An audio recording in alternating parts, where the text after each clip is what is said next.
Friend, my name is Gulshan and today we are discussing most important topic that is commonly known as the anterior pituitary lobe.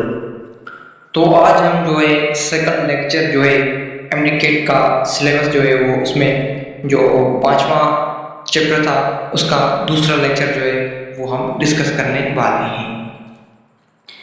और anterior pituitary lobe हमको किसको कहते हैं कि it secret two type of hormone that is commonly known as the tropic hormone which regulate the endocrine gland and other hormone work separately। जो trophic hormone जो होता है वो रेगुलेट करता है, वो मेंटेन करता है किसको, एंडोक्राइन ग्लैंड को। जो एंडोक्राइन ग्लैंड को वो सबस्टेंस जो हार्मोन जो है वो वो रेगुलेट करता है एंडोक्राइन ग्लैंड को, जिसको हम ट्रोपिक हार्मोन कहते हैं। ओके, उसको हम ट्रोपिक हार्मोन कहते हैं। और अदर भी जो है वो डिस्कस करते हैं उसको भी। ये कितने ये हमने दिए हैं यहाँ इस लेक्चर में। तो आगे चलते हैं कि यहाँ पर ये देखिए कि ये दिया गया है कि थर्ड स्टूडेंट हार्मोन जे हमने पहले ही डिस्कस कर लिए थे। ओके, तो ये डिस्कस करने की जरूरत नहीं है, लेकिन डिस्कस करते हैं। ओके, या कोई नई बात मिल जाए कहीं के थोड़ा स्टिमुलेटिंग हार्मोन जो होता है वो एक्ट होता है अपने टारगेट सेल्स पे, अपने टारगेट सेल पे। उसका जो टारगेट सेल होता है थोड़ा स्टिमुलेटिंग हार्मोन होता है। जैसे कि एसीटीएच का जो टारगेट सेल होता है वो एडोकॉर्टेक्स होता है।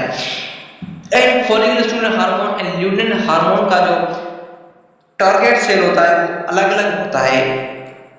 फॉलिकल स्टिमुलेटिंग हार्मोन का जो टारगेट सेल होता है वो ओवरी होता है एंड ल्यूटिनाइजिंग हार्मोन का जो टारगेट सेल होता है वो टेस्टिस होता है एंड फॉलिकल का जो है वो ओवरी होता है। जैसे कि ग्रोथ हार्मोन जो होता है वो इंटायर बॉडी में हो जाता है एंड प्रोलैक्टिन हार्मोन जो होता है वो मेमोरी ग्लैंड इन ह्यूमन में उसको टारगेट सेल पे एक्ट होता है प्रोलैक्टिन हार्मोन। ओके, उसके बाद जो है वो आगे फर्दर इसको डिस्कस करेंगे। दिया गया है कि anterior pituitary lobe secret following hormone. जो एंटीरियर पिट्यूटरी लोब जो होता है वो सीक्रेट करता है फॉलोइंग हार्मोन। जैसे कि नंबर 1 दिया गया है thyroid stimulating hormone and number 2 adrenocorticotropic hormone ACTH, जो एक्ट होता था एड्रिनल कॉर्टेक्स पे, उसका जो टारगेट सेल था। ओके, यहाँ पर पहले हमने जो डिस्कस करना है वो थायराइड स्टिमुलेटिंग हार्मोन को डिस्कस करना है। तो आइए उसको डिस्कस करते हैं।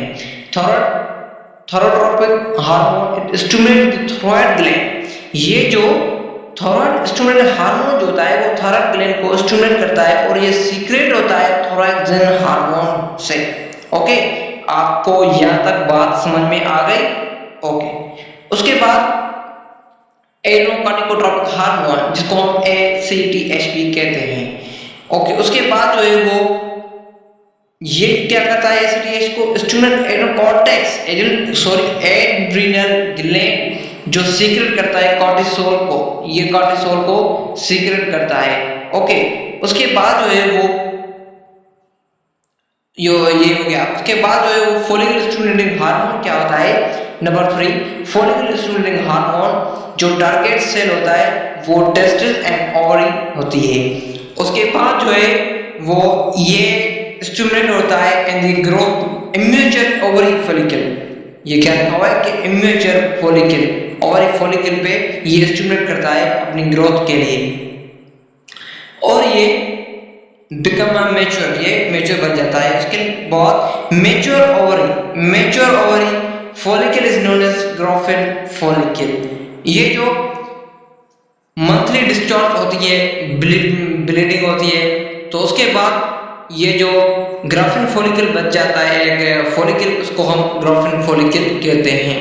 जो मैच्योर फॉलिकल होता है उसको जो स्पर्म नहीं मिलता तो ये रिलीज होता है बॉडी से, जिसको हम ग्राफिन फॉलिकल कहते हैं। ओके, उसके बाद जो है वो luteinizing hormone number 4 luteinizing hormone क्या होता है कि ल्यूटिनाइजिंग हार्मोन जो होता है वो ओवुलेशन हो रही है हमारी बॉडी में तो उसको रिलीज करता है in the form of ovum, in the form of ovary. Okay, उसके बाद जो है वो सोमेटोट्रोपिक हार्मोन, जो 5 नंबर जो हार्मोन है जिसको हम सोमेटोट्रोपिक हार्मोन कहते हैं, ये टारगेट होता है मसल्स एंड बोन पे। ये टारगेट कहाँ पे होता है? मसल्स एंड बोन पे इसका जो टारगेट सोल होता है, जिसको हम सोमेटोट्रोपिक हार्मोन कहते हैं।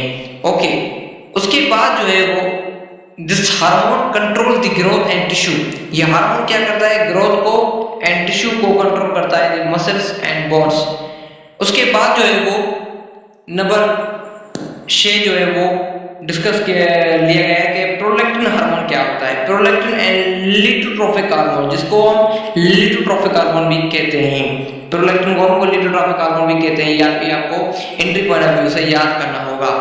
ओके बेटा, तो उसके बाद ये क्या करता है प्रोलैक्टिन हार्मोन? तो प्रोलैक्टिन हार्मोन जो होता है वो टारगेट होता है अपने मेमोरी ग्लैंड पे। ये कहां पे टारगेट होता है? टारगेट सेल जो होते हैं प्रोलैक्टिन हार्मोन के, वो कौन से? Memory gland. ये आपको एंट्री पॉइंट ऑफ व्यू से याद करना होगा कि प्रोलैक्टिन हार्मोन जो होता है, जिसको हम लिटोट्रोपिक हार्मोन भी कहते हैं, उसके जो टारगेट सेल्स होते हैं जिसको हम मेमोरी ग्लैंड कहते हैं। ओके, उसके बाद जो है वो हम डिस्कस करेंगे आगे जो मिल्क प्रोड्यूसर होते हैं। उसके बाद पोस्टीरियर पिट्यूटरी लोब भी दिया गया है। उसके बाद ऑक्सीटोसिन हार्मोन भी दिया गया है, एंथोरेक्सिन हार्मोन, आगे ये डिसऑर्डर दिए गए हैं, तो हम फर्दर इसको भी डिस्कस करेंगे। तो यहाँ पर जो है वो हमने ये फॉलिकल्स भी डिस्कस कर लिया है, पिट्यूटरी लोब भी डिस्कस कर लिया है, डिस्कस कर लिया। उसके बाद जो है वो पोस्टीरियर को भी डिस्कस करते हैं। आइए, तो पोस्टीरियर पिट्यूटरी लोब क्या होता है?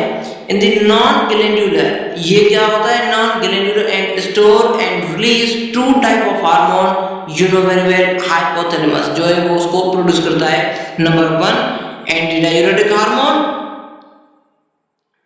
नंबर 1 एंटीडायूरेटिक हार्मोन जो increase the reabsorption of water. ये क्या करता है ये हार्मोन? ये हमारे बॉडी में रीएब्जॉर्प्शन ऑफ वाटर जो है वो कम होता है तो उसको बढ़ाता है, जो बढ़ता है उसको कम करता है। ये उसकी खुसूसियत है एंटीडायूरेटिक हार्मोन, जिसको हम एडीएच भी कहते हैं। ये इतना काम करता है reabsorption of water in the form of increase in the reabsorption of water in body, that is you know very well, this is called as antidiuretic hormone. ये बॉडी में जो वाटर की कंसंट्रेशन है उसको मेंटेन करता है, उसको regulate करता है। ओके, ये रेगुलेट करता है in the form of volume and blood temperature and you know very well, ये सारे उसके फंक्शन दिए गए हैं। उसके बाद जो है वो ऑक्सीटोसिन हार्मोन भी यहाँ पर दिया गया है। तो ऑक्सीटोसिन हार्मोन क्या होता है? ये जो लेबर पेन होता है उसको, उसमें से ये रिलीज हो जाता है जब बेबी की बर्थ होती है। तो after the birth and that you know very well के after the birth and baby is out of the mother and release the hormone in the form of oxytocin hormone and you know very well के ये oxytocin hormone जो होता है वो release करता है, milk producer होता है, मिल्क को रिलीज करता है। ये ऑक्सीटोसिन हार्मोन जो है वो हमारे बॉडी से, ये जो है फीमेल की बॉडी से सॉरी तो रिलीज होता है, तो उसमें से ये मिल्क पे प्रोड्यूस होता है। इट इज, यहाँ पर हमने पढ़ते हैं यहाँ पर, it is produced in the hypothalamus with axon and transport the posterior pituitary lobe and it stimulate on the contraction uterus during the labor pain। हमने क्या कहा आपको कि ये जो लेबर पेन होता है ऑक्सीटोसिन हार्मोन जो रिलीज होता है and that condition is known as a uterine labor pain। That condition is known as a labor pain during the contraction of a uterus, that is called as oxytocin hormone being and birth process and stimulating the mammary gland and you know will produce the milk produce and during the breast feeding। okay, यहाँ पर ये देखिए आपके in male have the eject semen in male they eject the semen during the copulation, that is you know very well pregnancy and ये सारा process जो होता है वो चलता रहता है। एंड वो थर्ड ग्रेड है उसके जो है वो और डिसऑर्डर भी है, उसको हम अगले वीडियो में जो है वो लेक्चर में इसको डिस्कस करेंगे। तो मुझे दीजिए इजाजत एंड ये एक बात आपको समझ में आ जाए कि मेरे जो चैनल है उसको सब्सक्राइब ज़रूर करें एंड बेल आइकन को ज़रूर दबाएं, इसलिए कि आपको ये जो वीडियो मिलती जा रही है, मिलती रहे। तो इसलिए मैं ये लेक्चर अपलोड करता हूँ कि यू नो वेरी वेल कि ये एमडीकेट के सिलेबस है, तो आपको ये ज़रूर ज्वाइन करना चाहिए। कि मुझे दीजिए इजाज़त, तो मैं चलता हूँ। ओके, थैंक यू, अल्लाह हाफ़िज़। उसके बाद जो है थॉरल ग्रेन और उसके डिसऑर्डर को डिस्कस करेंगे, तो मुझे दीजिए इजाज़त। ओके, अल्लाह हाफ़िज़।